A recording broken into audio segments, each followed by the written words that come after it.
I'm here with Where She Sleeps. How you doing? I'm good, mate. How are you? Yeah. Shit. So we can start that. I know that you have like really energetic performance. What do you personally prefer, festivals or venues?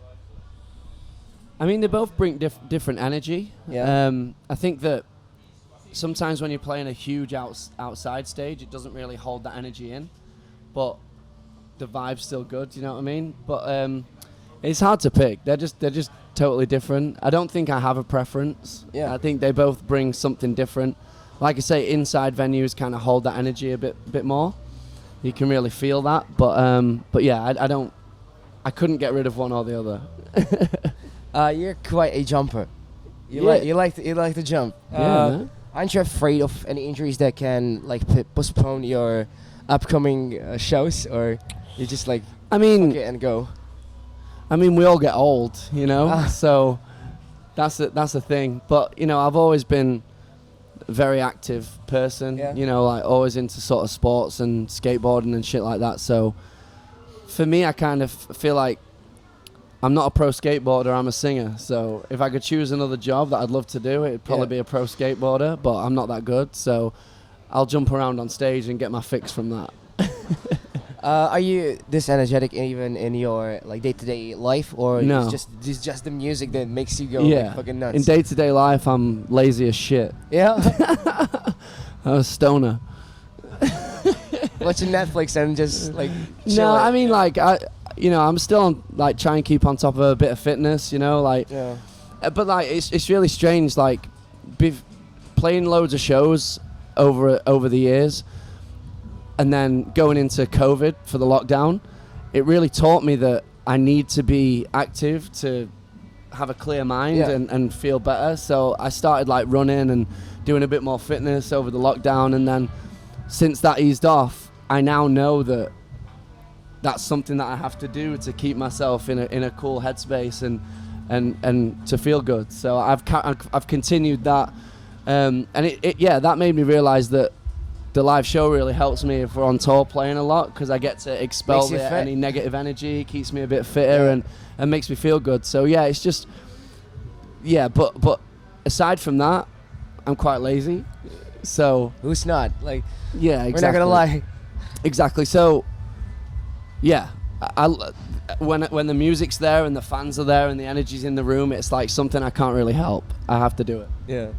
I know that you have quite a dedicated fan base. Yeah. The best fan base. Yeah. In the world. If we're not speaking about Sleep Society, what is the way that Why She Sleeps like connecting with fans? Well, I think for us it goes back to being youngsters, and you'd see someone else in like a fucking Slipknot hoodie and you'd have that instant connection. You'd be like, fuck yeah, dude, like I love that band too. And like fan bases, sort of, what's it called? Not fan bases, fan clubs kind of thing. Yeah. It's not a new thing, you know? So this is just something that we created so that anybody that like cares about the band as much as we do, they have an opportunity to get in there and get more involved. And you know, it helps us with our careers, being able to sort of focus, you know. So if people want to chip in to our band in that way, then it means they get more access to shit and more, like different stuff in the post, and a closer look into our lives and how we create music and what goes on behind the scenes. So for us, it was kind of a no-brainer, you know, like physical sales are just fucked, you know, like physical sales is not a representation of how good your band is or where your band's at. So you have to sort of meander and move with the times and how the industry is. So for us, we put that out, and like always, our fan base was just, they understood straight away and they got involved, and it's still strong now. It's still growing and still strong, and you know, we owe those guys a lot for being that involved and showing us the love. I want to speak about Sleep Society for a while. Yeah. Do you have any like future plans for Sleep Society, like right now? Yeah, I mean, like, it's quite difficult because we have fans in the Sleep Society from all over the world, and at the moment our you know, if we throw like a society-only show, for example, that's kind of like free entry, we try and put it bang in the middle of England so that it's accessible for everybody.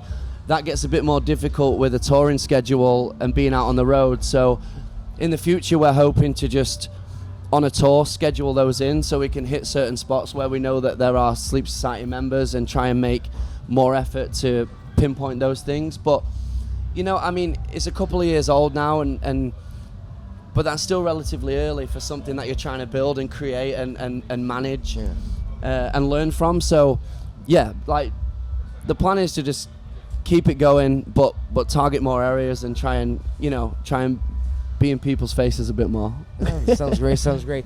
Yeah. I've heard that guys from your band, counting you, you have like variety of music taste.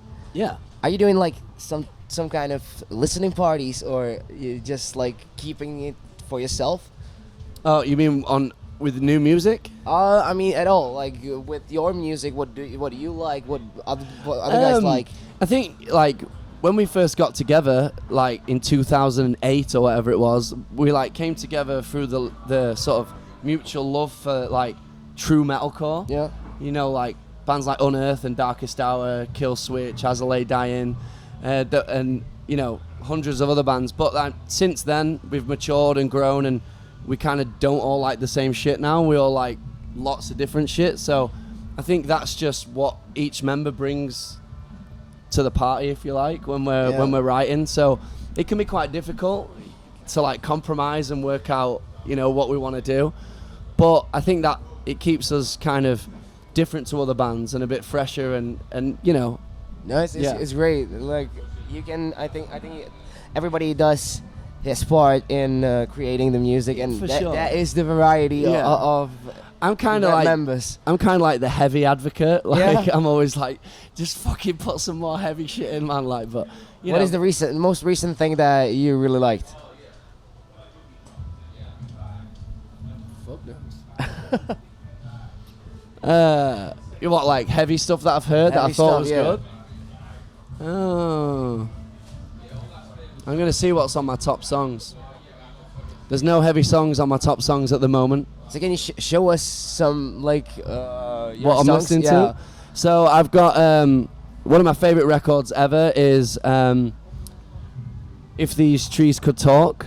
The album's called The Bones of a Dying World. That's got no vocals on it. It's all instrumental, but it's literally insane.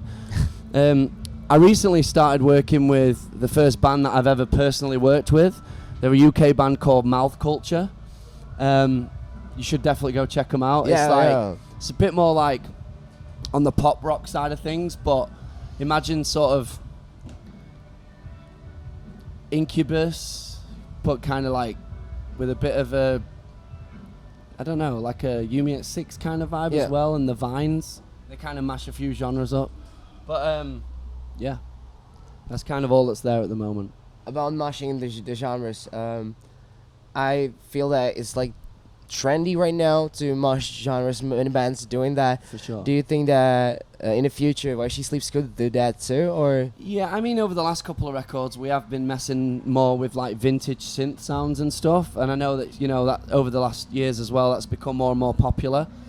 For us, myself and Sean, it takes us back to being really young before we found sort of new metal and what was around us at that time. So like some of the sort of more synth style or like dance edge is kind of nostalgic to us. And it's just fun, you know, like for years we were sort of maybe a little worried about how people would perceive our band, and as you're growing up you don't want to like make the wrong move or like write an album nobody likes. So, but now I think we've been around for a good while, and we've proved to be like a force to reckon with in the UK. So now I think for us it's about writing stuff that we enjoy and just having fun with it. You know, it took us a while to relax and just be like, let's just fucking have fun. So that's kind of what we're doing. But I definitely think like there's going to be more synth shit. Yeah. Somewhere in the future. So you're trying to like stay low and like on your point, be While She Sleeps. Yeah. Not trying anything new. No. Yeah. No. Like always try and progress and Yeah, find new sounds within the band, but also still keep it as Sleeps as possible with like chuggy riffs and a bit of a hardcore sound. Well, my last question is gonna be, what makes you happiest when you see it in crowd? Like something crazy, or you can say something like what you experienced in something very craziest. Well, one of the craziest things, like, and this is not to do with While She Sleeps, but one of the craziest things that I ever witnessed was during a Sick of It All set. I honestly can't remember the festival, but there was a circle pit happening, and a guy took his pants down and pissed in another guy's mouth, and the other guy was stood under him and drank it all. And I was just, but at this point we were in the crowd, not on the stage. We went along to see Sick of It All, and I was just like, that is fucking gnarly. Like, sounds what great. the fuck? It sounds great. But for me, like, While She Sleeps has always talked about unity and trying to bring people together. And, you know, the hardcore scene over the last sort of 5 to 8 years has had like a massive resurgence. Everyone's like trying to spin kick someone in the face or like crowd kill somebody else. But for me, that was kind of never what it was about. I'm a bit more like the new metal style. I like a good old fucking push pit and like everyone bouncing, enjoying themselves, having a beer. So yeah, like just togetherness, like no fucking idiots in the pit that are making it a bad time. Just trying to make sure everyone has a good time. But like for me, people singing our lyrics back to us is the best feeling, especially when it's not their like first language, for example. It proper hits you. And if you'd have told the 14-year-old me that I would be on a stage at one point and people would be singing our lyrics back to us, like, I'd probably cry and have a nosebleed or some shit, you know? So, yeah, that's the best feeling. Yeah, thank you. No worries. It was a blast.